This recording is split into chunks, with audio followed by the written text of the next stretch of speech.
Alrighty, Chris, I'm back. I got another PSA economy order back from our friends. We got this was the first order that I ever filled out, actually in the order form, even though I had done a smaller order with the Jordan cards that came back, quickly because of the service level. So this guy had it had 22 cards in it, but like I said, it was the first time I've ever done one of these orders and or filled out the order. So what happened? What happened is I had filled in the minimum grade, I guess, field on a few of the cards, and they came back as not meeting the minimum grade. I'll actually show you these because I think they're interesting, because I put like minimum grades of 6s and 7s, and I was actually surprised they didn't come back, or they came back as such. So I have some, and I actually forget exactly what's in here. I think so. There's 86 Fleer naturally. There are, I guess, all of my higher value rookie cards that I was submitting. So Joe Montana, Jerry Rice, Mario Lemieux, Patrick Roy. There are some others in here too. A George Brett card from 1976 that I thought would have graded really high and is a tough card to do. So let's see. Move him to the back and let's go through it. I know what the grades are, but I don't remember what they were. So here's our. Oh boy! All right, Larry Bird came back a 7. I think the centering on this one is really good, but the edges are a little rough. So I see the 7 justification. All right, Kareem Abdul-Jabbar, card number 1, an 8. Again, a little off center, left to right, maybe a little top to bottom. Still really good shape. I'm happy that came back as it did. There's my friend Buck Williams, the man of the 210s before. He came back as a 9 though. He disappointed me this time, but I'm pretty damn good at picking Buck Williams cards to submit apparently.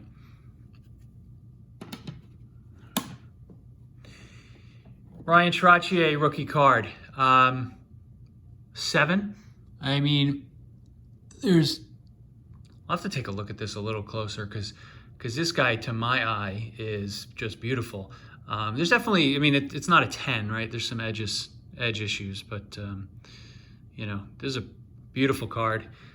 This one is going to stay with me. I'll stay in my private or my personal collection. I have a 1972 Topps Charlie Joyner rookie card. Again, it's interesting. The cards from the early 70s, they seem to be all coming back in 7s for me, which I think is good and bad. Of course, bad because I was hoping 8s at a minimum, but 7s for cards from like 72 to 75, that's pretty awesome. Okay, here's where we get interesting. So Mario Lemieux,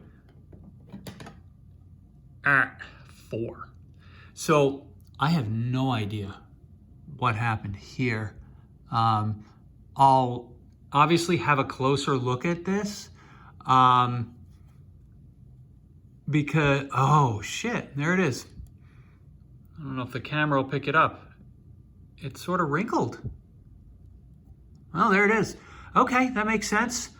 I saw the grade on this guy. I was like, what in the hell happened there? But now the mystery is solved. It almost looks like it had a little water damage or something. Let's see if the camera will pick that up. Yeah, like that, you can see it.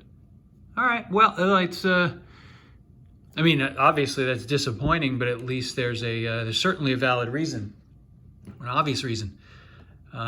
So here's the other Lemieux. That came back in 9, so that's much better. That's exactly what I was expecting. Really on these, I was hoping there might have been a 10 in the bunch, but as I'm seeing with PSA, they don't like to give me 10s. These guys. Actually a little mark on the back there. Interesting. All right, cool. Maybe I got lucky with the 9 there. All right, Patrick Waugh, 86 tops. So we have a 9 and an 8 here.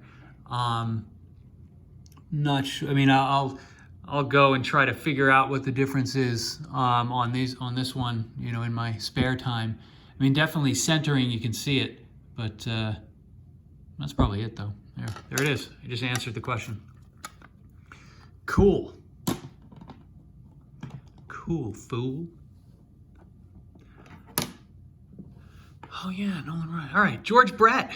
So this 1976 George Brett is like almost impossible to get in a good, certainly in a good grade, but it's virtually impossible to get in a very high grade. So this one that is centered in a, when I say centered amazingly for this card, it is centered amazingly for this card. It's I guess there was the Vintage Card Curator did a video on this, and so the Brett card was in the top left corner of the sheet, so it's notoriously cut poorly, and there are no 10s in existence, and even 9s will sell for, you know, about $4 grand. You know, you can see the back of this is a little rough, at least on, you know, sort of top to bottom, if you will, right? But the centering of this, I mean, of this right here is just beautiful. I thought it was going to be an 8. I thought it had potential, but you know, I mean, I see there's a bunch of print stains and things like that, so that must have contributed there. Okay, here's a 1977 Nolan Ryan from my personal collection. Somehow survived. Another 7, not bad. You know, I think the top to bottom is definitely a challenge here, but this card is just in beautiful shape. You know, there's a couple of little stains over here and here. Oh, little stains here and here. Gotta be careful of that light. Gotta be happy with that though. I am not happy with this one. Phil Simms. I thought this one was in much better shape than a 6. Obviously, you know, not. But hey, you know what? We'll do. I want to pretend this is like the Bill Belichick giveaway. I hate the Giants. I hated Phil Simms. I thought I was going to be able to exercise some demons, maybe. Again, maybe with an 8. I wasn't looking for a 10 here. So if you are interested in the Phil Simms card, let me know. Be the first one in the comments to say you're interested, and I will send it to you as a nice little token of watching the video and of getting, who knows, 8 minutes through this thing and, you know, and still tuned in. All right, we've got, I think, so how many cards we have left? 1, 2, 3, 4, 5, 6. Okay, so there's 2 Montanas, 2 Jerry Rice, and 2 Wayne Gretzky's that now the Gretzky's, I think if you watch the prep video, I actually kind of nailed the end result of the grade. I thought they would be where they ended up, as you'll see in a moment, but I had higher hopes for the Jerry Rice ones, and I don't think those hopes were met. So here we've got a Joe Montana in an 8 and a Joe Montana in a 7. Again, given the given where these cards were traveled with me, right, from many states in I think they're in screw down holders, right? So 8 and 7, pretty happy there.